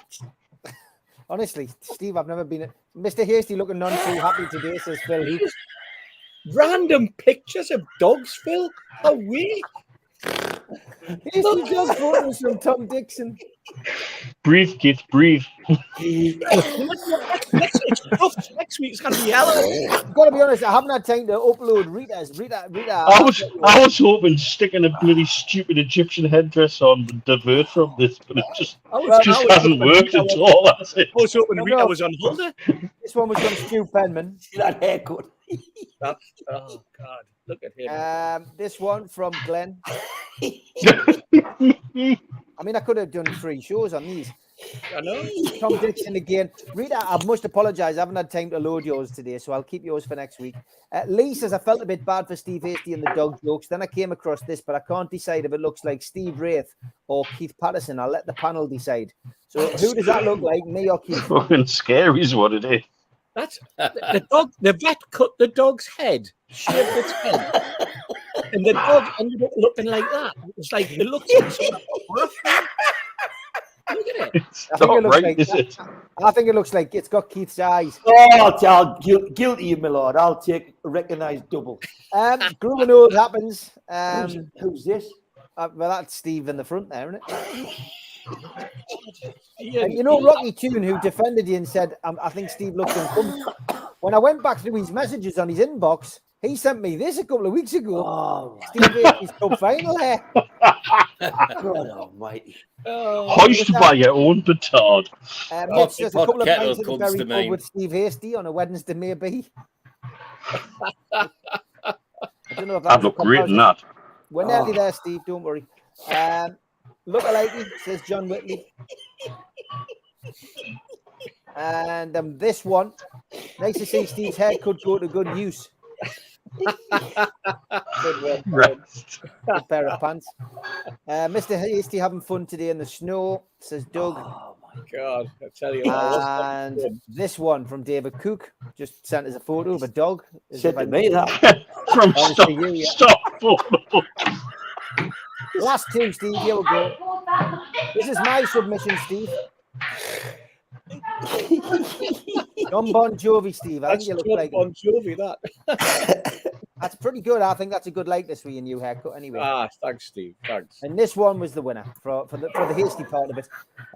Steve Hasty and Keith Patterson together. Hey, see, all could look. Mind, Steve, you've got a point, son. If I get compared to Bruce Willis, you'll get compared to a Chihuahua. You've got every reason to complain, my mate. Exactly. Let's have some proper lookalikes before we finish. That's a Brilliant. classic. Brilliant. It is well very done. good. This was really funny on Black and White Bandana on International Women's Day. Brianna Gomares. But if you go to that account, BNW Banter, watch that video. All of the That players. video was scary. There was some couple. I tell you what, Almiron really was scary for me. What all? Gianfranco Zola and the Fonz. Yeah. Like, Ledley King and Charles Nzogbia. never noticed that before. Simon Jordan and Shane Warne. Yes. Yeah. About 15 people sent us this one, but I went with Tony Burns. A steering wheel and Roland Black. That was a close one. It went into the top 5. Giovanni Trapattoni and Lloyd Bridges. Very good. Very good. Chucky, grown up. Look at him. Sam Smith spotted in Castleford Market. No, God. Jesus Christ. And Mitch's stunt double. Yep. Fantastic. The winner this week is this one. Great value, DiCaprio and Cruz. That's frightening, isn't it? Those two. That is. Absolutely brilliant. That's a winner that day at last. Well Thank you, done. mate. And then look at the comments from Tom Cruise and Leonardo DiCaprio. Delete this right now. Right. Keep them coming in. And Rita, massive apologies. I should have had those You in, don't but need to apologise to us, Steve. I never had the opportunity. Sorry. It's That's just the lots way- of white-haired dogs going. Probably was. I'll get them up next.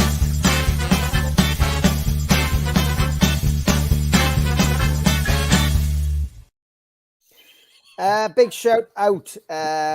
Westy sent this in. Westy, Morning, Mitch. yeah. Hope you're well. As an avid viewer and occasional contributor to the chat, can I put a shout out for tomorrow night's Amigos? I'd be grateful. It's my birthday, 10th of the 3rd, 67. 56 years young. I'd be grateful. Cheers. Happy birthday, Westy, son. Happy birthday, Westy. Happy Good looking lad at birthday. the front there. Who is it? Oh, yeah, it's you. Yeah, it's the I man. thought it was that dog that had the shave. So Newcastle United play on Sunday this weekend at that stupid kickoff time that I can't stand, 4:30, live on Sky Sports. And we heard the team news today where we knew Joe Linton was serving a 2-match ban, and we knew Fabian Schär would be back after his concussion, and Bruno is okay. No problems with that ankle injury. If you want an update on the press conference, watch the press conference review when we finish tonight. Harrison Ashby as well, we were told, hasn't been training with the first team for a couple of weeks because he has an hamstring issue. Good news is that Emil Kraft is now back in live training, but he's not part of the Premier League's 25-man squad, so he won't feature this season, but at least he is back training, which is great news. We also heard something a bit concerning, that Alexander Isak was available, but not yet at the level where he could play 90 minutes. I found that very, very strange. As for Wolverhampton Wanderers Football Club, Diego Costa, Sasa Kalajic and Chiquino are out, which is great news. Hee-Chan Huang and Boubacar Traore could return to the squad following injury. The availability of Bueno is yet to be confirmed. Ruben Neves has 9 yellow cards to his name, so he's 1 booking away from an automatic 2-match ban. That has prompted speculation that he might be dropped on Sunday to maximise his chances of facing relegation rivals Leeds and Nottingham Forest. Referee is Andy Madley. VAR is Tony Harrington. And as always, we have Toon Stato to give us his view.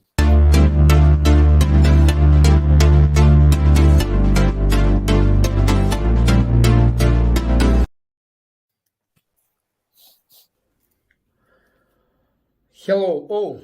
Wolves at home on Sunday. What a game. Some very peculiar stats.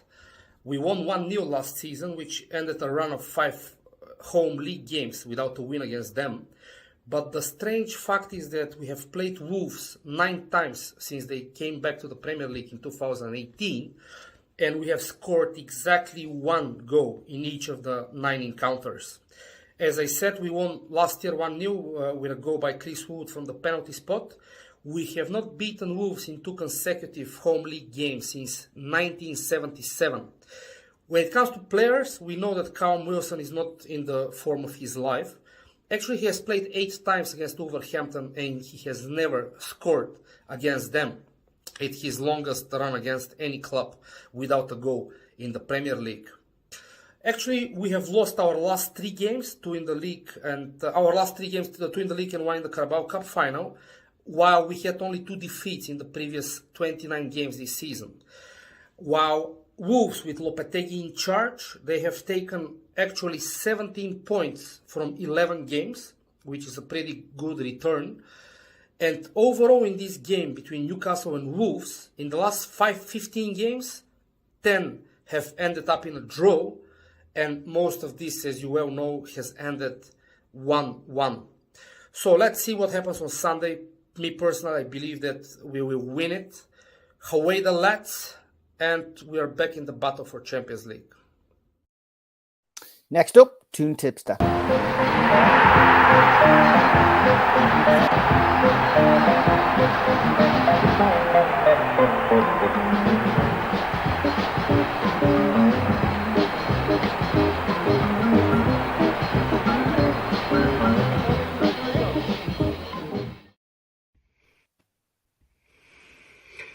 Evening all. Tipster here, checking in from a teenage girl's bedroom. I'm taking the opportunity to sit down and talk to you before someone from the trust comes in and makes me stand up.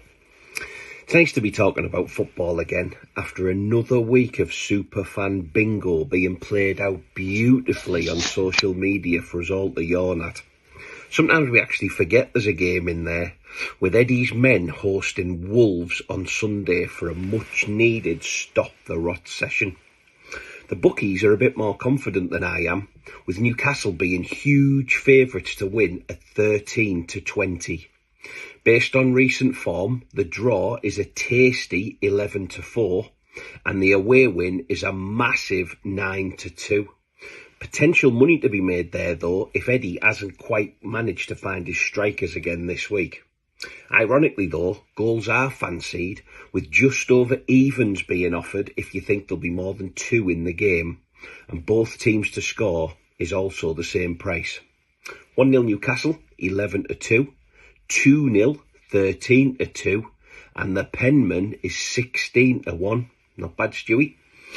0-0, 15-2. Ones each, 7-1, and 0-1, 12-1, and 0-2, 28-1. The reverse penman, which actually sounds like something that you do on the toilet after every night out, is a huge 50-1. Callum, what's that round thing that people appear to be chasing round the football pitch? Wilson remains favourite to score in the game at a very short 7-5, and that's followed closely by Alexander Isak and Anthony Gordon. It's been cold this week, so if ASM makes it back from France, he's in there at a decent 11-4 to shut me up, and Miggy is quite a big 3-1. Our mate Ruben Neves, he's 8-1 to score, and let's be honest, if they do, it's inevitable it's going to be him. But he's also favourite to be booked in the game. I'm looking at Kieran Trippier to get a card at 9-2. In the wider world, all away wins on Saturday in the Premier League is 136-1, although that would involve Nottingham Forest going to Tottenham and getting the result. But why not? They're in a mess. People ask about my favourite bets, and the first half goal market aside, I love the value in there being a set amount of goals scored in each game of a particular league, usually over 1 goal to be scored in each game, or 2 depending on the fixtures.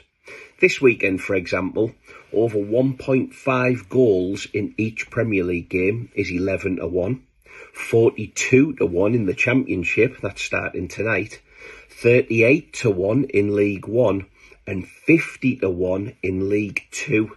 That's also starting tonight. The German leagues, especially the Bundesliga, they're belters for it. And finally, Super 6 is really hotting up. We've got a new leader at the top in Frank Huntley, who is joint top with the ever-present Jack Railton. However, because Frank has predicted more correct results, he sits on top on goal difference. Newcastle are featured in the Super 6 again this week. Please take it easy, folks, and please only bet what you can afford. It is just fun after all. Take care. I'll see you soon. Tipster. Great stuff. Thanks, lads, as always, for a comprehensive intro into what we can expect for the game. Before I get the panel's views on the game ahead, I just want to do the Q-Tech quiz in case I forget to do it later. 12th of March 1975 was your first clue. 187 NUFC appearances was your second.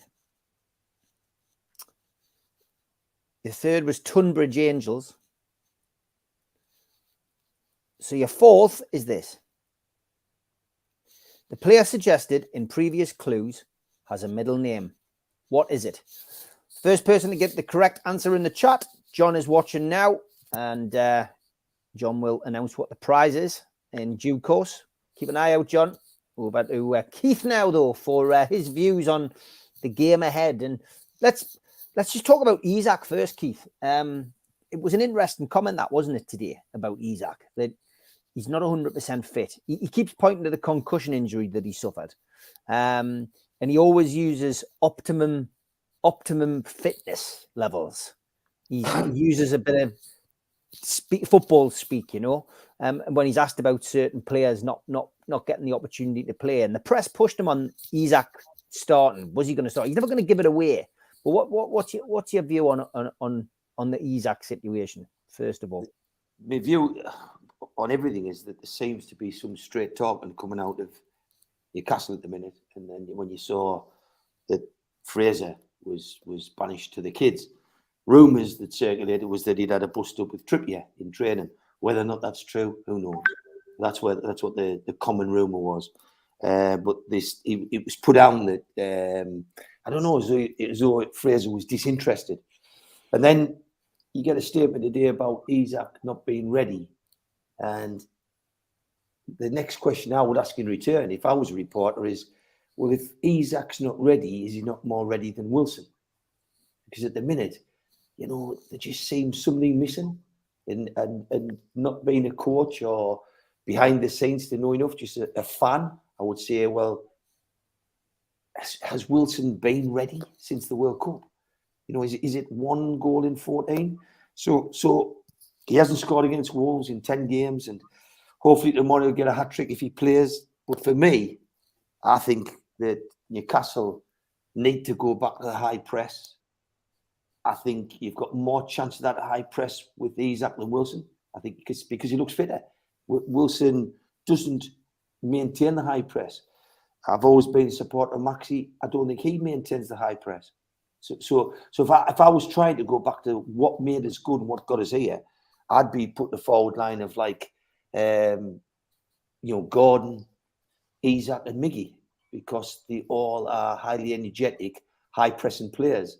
And I think if you play high press, I think it starts with your forwards pressing their fullbacks in when they're trying to play it out. And then that's followed up by your midfield.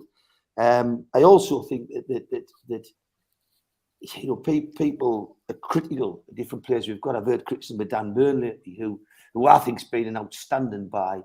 But yeah, you know, if you asked him, he was interviewed shortly, and he said, "What position do you play? What's your best position?" He was getting interviewed by Ferdinand, and he turned around. He turned around and said, "Centre half is my position." So he's done exceptionally well standing at left back. But maybe now is the time to maybe start with a back three of him, Botman and Shah, and then maybe you play, you know, two fullbacks, wing backs in Target and Trippier. Then your 3 midfield, then your forwards. So there's a lot coming, but there's so much resting on this game. And when you're playing against them, don't underestimate their manager. I mean, their manager is exceptionally astute. He regrouped his team against Wolves at half-time and then nailed them in the second half. And I was told, I didn't say it, but I was told Kane didn't have a shot. And that takes a lot of doing, you know, blocking a player like Harry Kane out of it. But I think that we seem to do this, you know. I mean, we played, if you played Man United that played against Brentford at the start of the season at Wembley, you'd have been laughing. If you played Man United that got beat 7-0 off Liverpool, you'd have been laughing. But we just seem to bump into people at the right time. And I think Wolves are getting back to a decent level. I think Wolves are looking like a better bet to stay up. And the manager is a cracking manager. He will regroup them, he'll reposition them, and you might be winning at half time, or you might look on top at half time, and you might see a totally different Wolves team come back in the second half. So I don't think it's going to be easy. We keep saying one of these weeks someone's going to get battered off Newcastle. I don't think it will be this week. I hope it is. You know, I'm like the rest of you. I pray it is. But I think 2-1 to Newcastle is what we can hope for. I'm sorry, Steve, but the way I feel going to the game, and you know, people miss queuing chances. If you go to Man City, you get 2 chances in the 6-yard box. You have to connect. It's as simple as that. You can't miss kick chances on the 6-yard box, Man City away. And if you do, that's all the chances you're going to get. at a place like that with such a team in opposition. So for me, I would take a not quite ready Isak versus the Wilson that we've had since the World Cup, because I think he's great character and a great asset. Wilson, I just think he's not there at the minute. I think he's a shadow of what he's been, and you'd be surprised to hear us say this. If we're going to do workman like high press, I wouldn't. I think Maxi deserves to play of his last few performances, but I would go the front three of Almira and Isak and Gordon, because I think them three people will press the life out of their defenders, and them three people have got the legs, the commitment. They'll accept an order of Eddie Howe, what they want to do. I think that's the best chance we've got, and I really think if Newcastle's going to win this game, it's by smothering Wolves and doing what we did that got us to 4th place and 3rd place earlier in the season. I worry a little bit about the one thing we could rely on always is these lot running the balls off for each other and like dying for the men. But I just think when you've got forwards like Wilson and Maxi, who aren't naturally people that run people at the ground and chase people back, I think your high press has stopped at the key part, which is their defenders. Yeah. Okay. What's your prediction, Keith? 2-1 Newcastle. 2-1 to Newcastle. Okay. Breaking news there, as I expected, I've got to be perfectly honest, which is the reason I started this tonight. Because Alan Shearer is a Newcastle United legend, Premier League top goal scorer, Newcastle's top goal scorer of all time. And I foresaw this happening. And he stepped down for Match of the Day in support of Gary Lineker. So backs up the reason why I discussed it tonight. We'll continue with the game. And George, from your perspective, what are you expecting to see tomorrow? What would you like to see? A lot of people worried that there's been no photographs of Anthony Gordon, and maybe he just didn't want his photo taken. But we don't know whether there's any injury to Anthony Gordon. We'll find out on Sunday. Before I say anything about Sunday, can I just say how pleased I am that 2 more legends of the game who talk a lot of sense about football have stood up for their mate. That means a lot to me. Yes, they've got reputations, but sod the reputation when we're supporting my mate, and I think that's very important. I just know I'll not be watching it on. Good example for others. I'll not be watching it on Saturday because it'll be my worst nightmare who's presenting that. But that's God, yes. I mean, if it's Janus, you can come and look for me at the Tyne Bridge. Yeah, I mean, Jesus. Anyway, George, the match. Moving on. The match. Well, I have a good feeling about this one. I had this sort of feeling that we might not quite do a Sheffield Wednesday, but it could be something like that. And I'm looking for a 3-0. And I'm looking, fingers crossed, everything else crossed, that Darren Wilson would eventually find his touch again. And I think they've got the sort of centre-backs and back line that could easily allow Darren Wilson those opportunities. The other people who I think could shine if he's in. Do we know the team yet, Steve, or do we not? No. And I mean, obviously we're looking at Sunday, and he won't give anything away. He won't give anything away. I mean, I can see Sean Longstaff getting a goal again, and I think I like the way Bruno was reminding everybody it's exactly a year ago since he scored his first goal. Well, I wouldn't be surprised if he got another one on Sunday. So I'm very positive about it.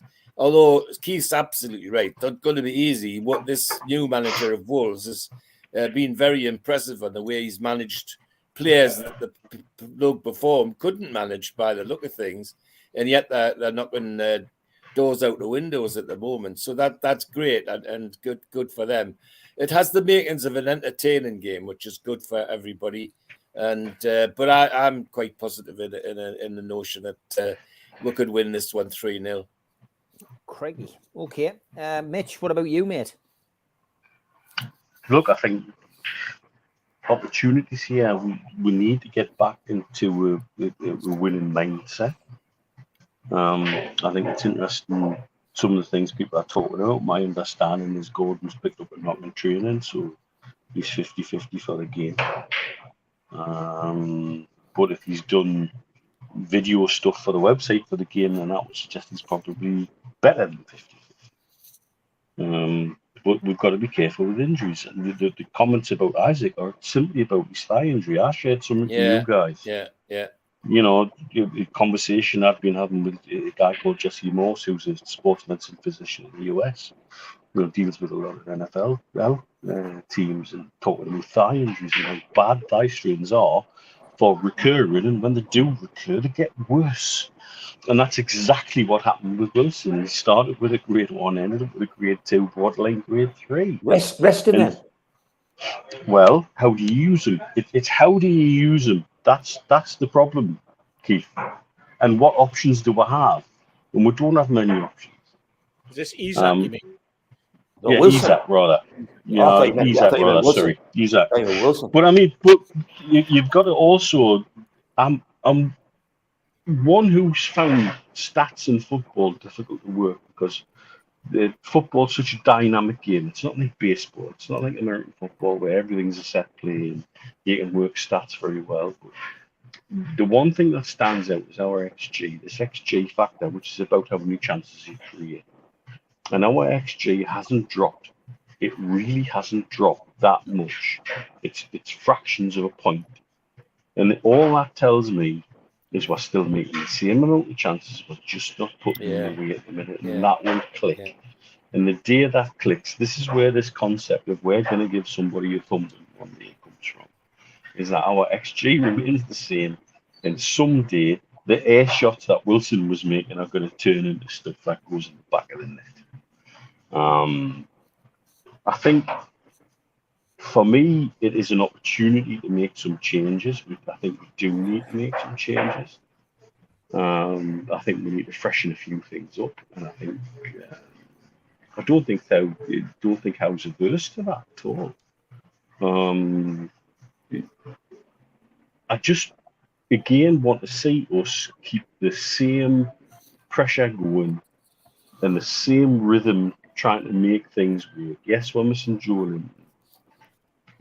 It wouldn't surprise me to see Lascelles staying instead of Shaw, because Lascelles did no wrong against Man City for me. And so for me, do you drop him based on that you feel Shaw's a better player or Shaw plays better than Botman? Don't know. I do think we're going to see a few changes. And I think genuinely Wolves are there for the taking. They're not playing well this season. They're really not playing well this season. And they seem like they have a lack of cohesiveness that could be exploited. And so whoever takes the pitch, we've just got to keep the tempo up, we've got to keep the pressing game up and believe in what we're doing. I think we've lost a little bit of belief in myself. And that'll come the minute we start putting balls in the back of the net again.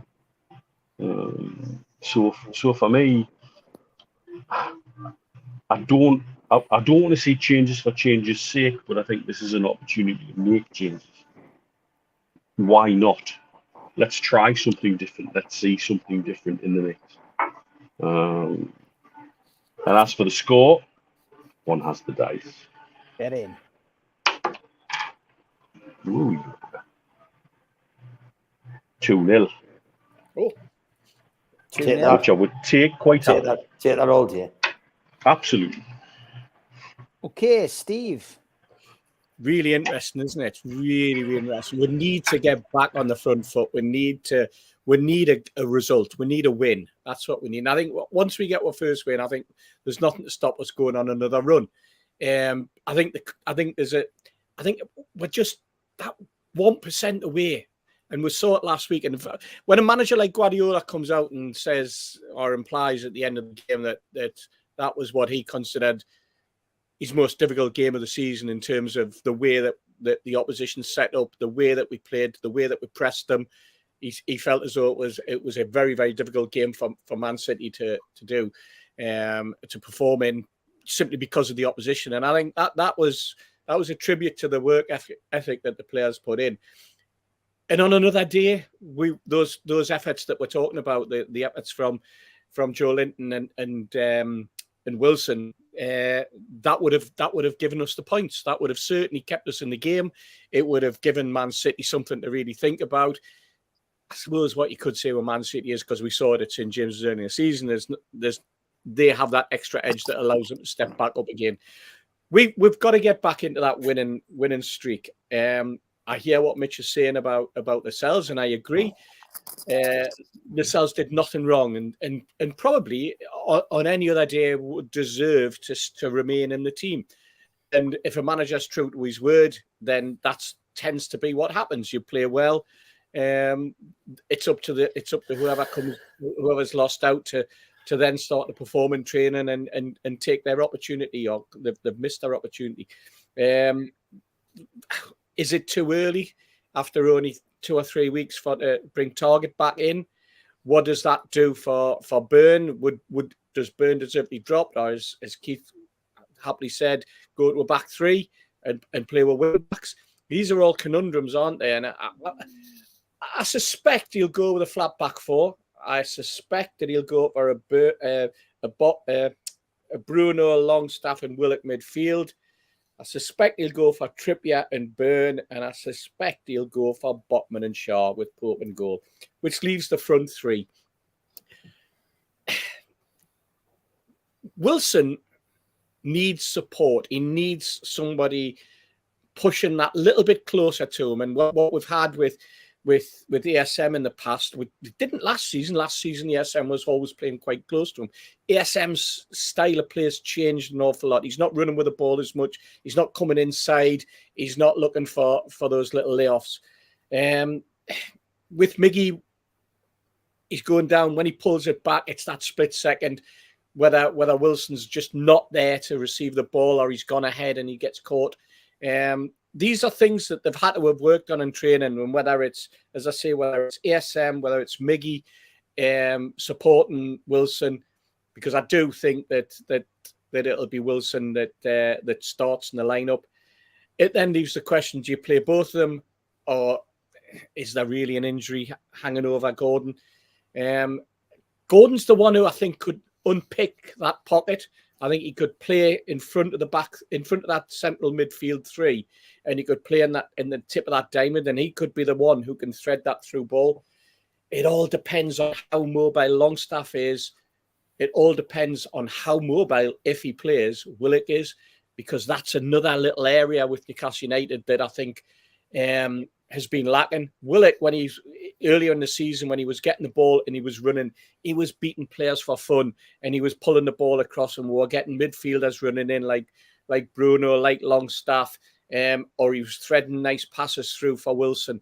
We've got to get back to that sort of dynamic play. Said a couple of weeks ago, I'm waiting for the day when we play Wilson and Isak as a front two, because I think they could be dynamic.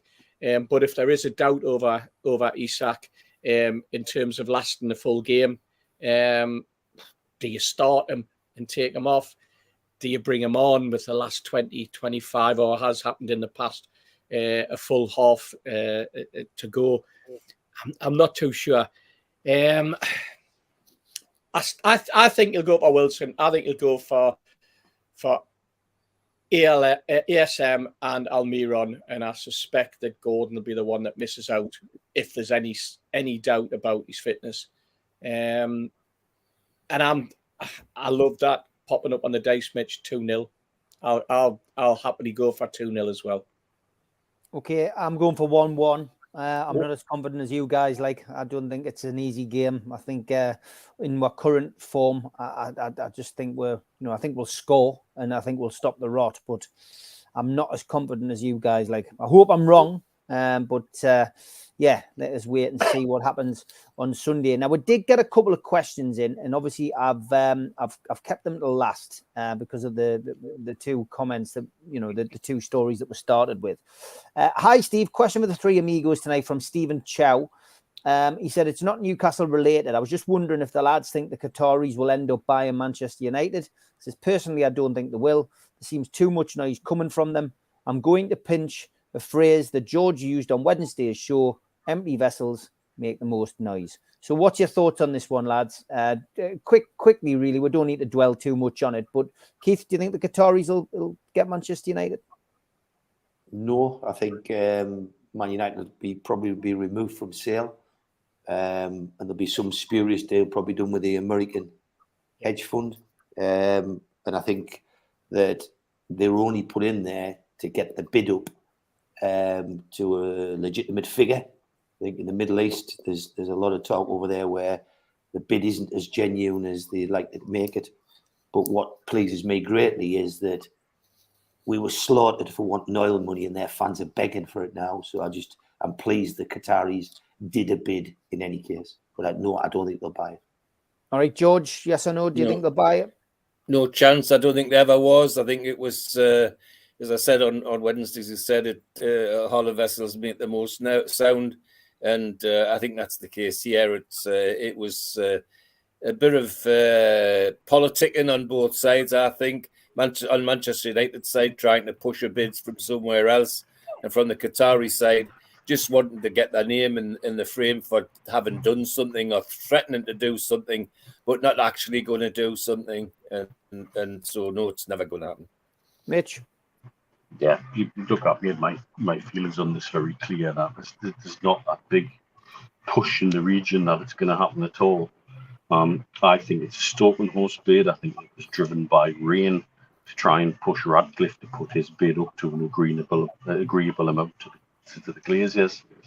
I think from the Qatari point of view, it was a useful exercise to see how far they could get through the process before they started getting asked difficult questions for future bids, potentially for other clubs. And I think they've done a little bit of scouting and due diligence about where it can come from. There's absolutely no way the individual in question has enough money to buy it as an individual. There had to be state-backed funding involved in that some way. And I think it helped Rain, it helped the Glazers, it helped the Premier League, because I think the Premier League's preferred bidder was Radcliffe all along. And so there was lots of reasons why I think it happened, but I don't think any of it was terribly serious when it comes to actually owning Manchester United. Okay, Steve? The book price of Man United, based on its share price, is probably, as we've seen from Kieran Maguire, it's probably sitting around 1.9 billion. Yep. The Glazers are looking for something like 6. Lads are right, stalking horses, crazy bids. I don't think if any bid did come in from Qatar or from Jim Ratcliffe, because let's face it, he's not stupid, would be anywhere near the tighter figure. And I don't think he'll pay a premium of £4 million. I think what will happen is the American hedge fund will come along and go, you know what, we'll help the finance. The only interest confirmed to be around 2, by the way, so far. Yeah. Exactly. And I think what will happen is that hedge fund will turn around and say, we'll help finance, and it'll be things like a new Old Trafford, an extended Old Trafford, doing things like that. But in return, it'll be to take part in some spurious new company that'll probably own the rights to merchandising and all of that type of thing. And that'll be another way that they'll have seen to be able to get money out, while the Glazers will carry on owning. I think they'll probably go down that line. I'll be very surprised if it goes any other way, other than perhaps even the Glazers pulling the whole thing and just remaining and then doing something independently in the summer with money and funds from American hedge funds. The only reason they come in is to make money themselves. They don't come in to spend money like that, you know. I feel, well, I don't actually. I nearly said a stupid thing there. I nearly said I feel for Man United fans, and I thought, no, I didn't. No, you don't. No, you definitely No, you know what I'd say? If you've got any money spare, put it into Norwich scarves. Exactly. Dylan Parsons asked as well. He just said it's a possible topic, but he just said, when I went to Newcastle for the final, I did the stadium tour the following day. He says, I was interested to hear a statement from the tour guide made saying that they haven't been given confirmation yet that the club have taken over Strawberry Place. He says, I found that kind of strange. I mean, I don't think there's been any official announcement, lads, has there? No. Not that I've seen. So to be honest, the guy's not speaking out of turn. I just think generally you just need to wait and see. There will be an announcement at some point. He's in a position where he daren't say something terribly positive that hasn't been rubber stamped, signed, and the ink dried. He'd make himself look foolish to do so, and probably lose his job in the process. Exactly. Okay, I've still got quite a bit to get through here. I want to plug this first of all. Peter Beardsley Soccer School.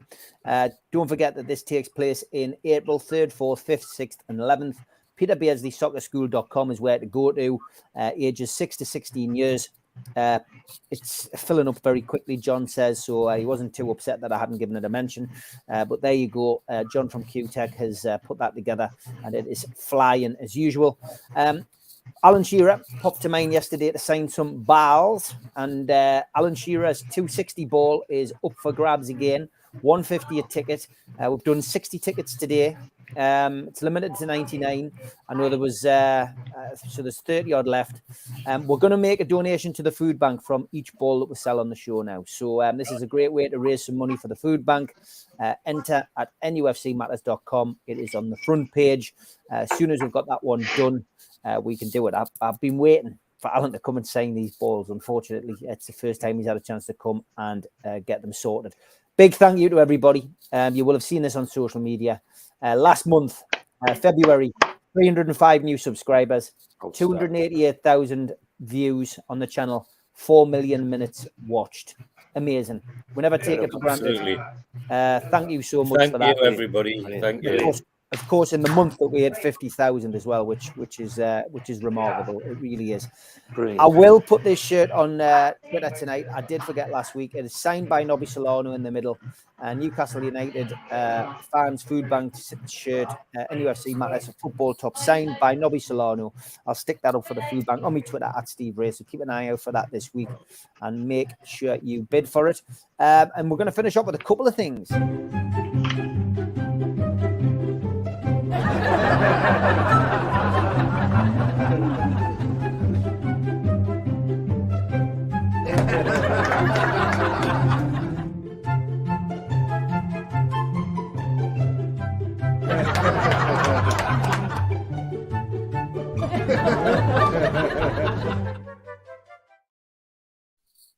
I'm reading a horror story in Braille.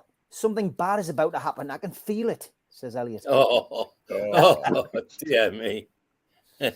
Excellent stuff. And put your finger on that joke, can't you? Hey! Like Mr. Meg forgetting to tell us that she died. Aye, yeah. And I knew some newspaper would go out and say she didn't see that coming. I knew it. Typical. Exactly. I'm surprised Elliot didn't. Block your ears if you don't like this music.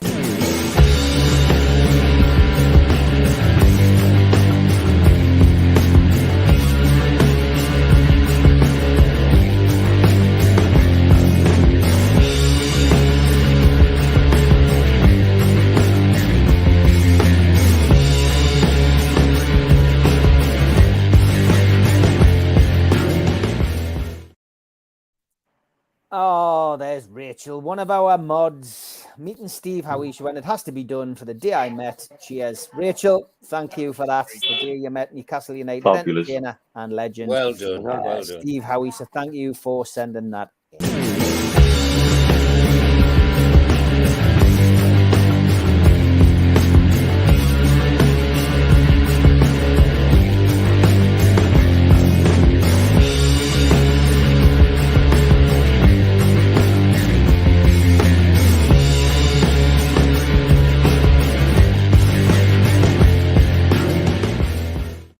And when you keep Rachel happy, you've got to keep Julie happy.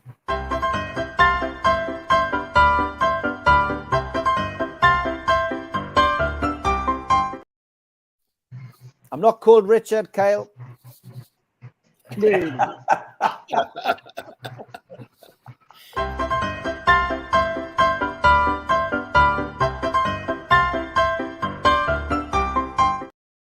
Great show, lads. Bit of politics, bit of football. That's what Friday nights are all about. Been an absolute pleasure, as always, to spend it with Keith, with George, with Steve Hasty, with Rama Tut, the Moon Knight, with Andre, and with our good pal from Borough, Toon Tipster. Enjoy your weekend. Let's hope the football doesn't spoil it. Take Good care. night, lads. See you, lads. Good night, everyone. Love you a bit. Take care. See ya. A big thanks to all our sponsors, Skips and Bins. You can find them at skipsandbins.com. Telephone 0800 25 45 25 3. Email inquiries at skipsandbins.com. Easy contract, free and pay as you go, waste collection. Thanks to Mr. Vicky's sauces, which are handmade in Cumbria. You can order them from mrvickies.co.uk or by calling 01768 210 102. Welcome aboard to Fruy Vita Getaways. You can email them at fruivitagetaways@gmail.com. Call or text them 0792 842 7895. Please join and share their Facebook group as well at Fruy Vita Getaways. Book your holidays or short breaks in the UK or around the world with them. Let them find your happy place. ABTA and ATOL registered. Thanks to Media Arts for all the help with the video side of things. And thanks to qtechshop.co.uk, the makers of pool tables and snooker tables in Wallsend, Newcastle. And the guys who run our website, NUFCmatters.com, where you can buy lots of t-shirts and merchandise. If you want to subscribe to the show, hit the subscribe button underneath this video today. It is free to do so. Hit the thumb up to like the video. It's good for the algorithm. And click share to share to your other social media. If you do subscribe, we do send you a free car sticker. To get that, email john@nufcmatters.com and he'll post you one out. If you want to join the NUFC Matters cult, then put your smartphone over this QR code now and it will take you straight there. Alternatively, go to the website, nufcmatters.com, and you can join for a one-off payment of £25. You'll receive a cup, a pen, a membership card, and a scarf, and entry into the monthly draw. You can also join via YouTube, and if you click join beneath the video, you will see a variety of prices and how you can support the channel. You can alternatively make a donation with a super chat in the chat tonight. Just click the $sign. We're also available on iTunes and Spotify and other podcast providers. We also help the food bank on this show. NUFCfansfoodbank.co.uk is where you'll find the matchday bucket, and you can make a virtual donation 365 days of the year. As always, we've got a whole host of events coming up throughout the year. An evening with Nobby Solano takes place on Saturday the 25th of March at the Tyneside Irish Centre. Tickets £15. Book now at nufcmatters.com. An evening with Peter Beardsley at Leamington Labour Club. Tickets are £20. 31st of March. And you can get them direct from the venue. An evening with Nobby Solano, Good Friday, the 7th of April at 4 p.m. Tickets are a tenner and available behind the bar at Felling Cricket Club in Gateshead. An evening with Supermac, hosted by Gibbo at the Tynemouth Surf Cafe, Tuesday the 11th of April. And tickets direct from the venue. This is a limited ticket event, only 35 tickets available, so book soon. And an evening with Frank Clark and John Gibson, Thursday the 20th of April. Tickets are £15. Book now at nufcmatters.com. In June, Rob Lee will be at Louis' Liquor Store in Newcastle, and you can get tickets direct from the venue. And an evening with Rob Lee, Lee Clark, John Beresford takes place the following evening, Friday the 2nd of June at the Grand Hotel in Gosforth. This is in aid of the Healing Tour charity, and tickets are available from their website, www.healingtour.org.uk/events. And if you're a boxing fan, the Night of Champions comes to Gateshead at the Fed. Frank Bruno, Ricky Hatton, Nigel Benn, and Joe Calzaghe are part of the UK tour, and you can get your tickets from www.goldstarpromotions.co.uk.